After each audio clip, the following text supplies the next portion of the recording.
ایک انسان جس کو کوئی راستہ نہیں نظر آ رہا جی، اور بے بسی کی انتہا ہے کہ میں کدھر جاؤں، کیا کروں، کوئی اندھیرا ہے ہر طرف، ایسے بندے کے لیے اللہ کے نبی صلی اللہ علیہ وسلم نے کچھ چیزیں بتائی ہیں۔ ان کے ذریعے سے اگر وہ اللہ سے کچھ بھی مانگے گا تو اللہ اس کی مراد کو پورا ضرور کریں گے۔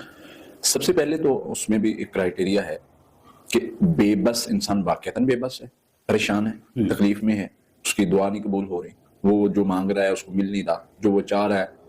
سب سے پہلے تو اس کا کرائٹیریا یہ ہے کہ جو وہ مانگ رہا ہے وہ ممکنات میں سے ہو۔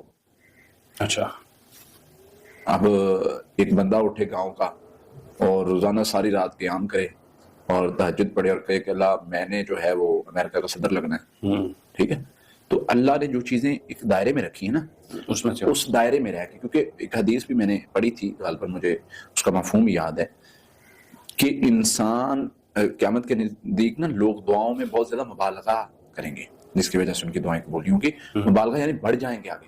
ایک بندہ ہے کما رہا ہے، وہ کسی شادی شدہ کو مانگی جا رہا ہے دعا میں، ٹھیک ہے، تو یہ تجاوز کرنے والی دعا ہے نا جو پاسبل نہیں ہے۔ اب اس لحاظ سے بندہ روئی جائے اللہ کے سامنے، اللہ بھائی اللہ کو جو ہے سب سے ناپسند چیز تو طلاق ہے اور آپ کسی کی طلاق دلوانے کے لیے دعا کیے جائیں، تو اس طرح مطلب سب سے پہلے تو یہ چیز کو مد نظر رکھیں کہ ایک کرائٹیریا ہے، اس دائرے میں رہ کر آپ نے مانگنا ہے، اس دائرے میں رہ کر۔ دوسری چیز، کوئی مشکل ہے، کوئی تنگی، کوئی پریشانی، آپ کو راستہ ہی نہیں مل رہا کہ بھائی اس کا کوئی حل ہی نہیں ہے، ایک دعا اللہ تعالیٰ نے سکھائی ہے جو نبی صلی اللہ علیہ وسلم نے بتلائی ہے۔ اچھا، وہ دعا ہے لا الہ الا انت سبحانک انی کنت من الظالمین، جس کو آیت کریمہ میں بولا جاتا ہے۔ عمل تولے جانے نہیں، گنے نہیں جانے۔ صحیح بات ہے۔ بات نہیں سمجھ آئی کیا فرما رہے ہیں، کیا کر رہے ہیں؟ ہمیں تو گنتی پوری کرنی ہوتی تھی کہ 1000 مرتبہ آیت کریمہ پڑھنا ہے، 1000 مرتبہ استغفر اللہ پڑھنا ہے۔ وہ کہتے ہیں پتر ایک بار پڑھنے سے، پھر وہ حدیث ہم نے جب پڑھی نا تو سمجھے، ایک بار پڑھنے سے 99 رجسٹر گناہوں کے وہ ایک کلمہ لا الہ الا اللہ کا ان 99 رجسٹروں سے بھاری ہوگا جو گناہ سے بھرے ہوں گے لکھے ہوئے۔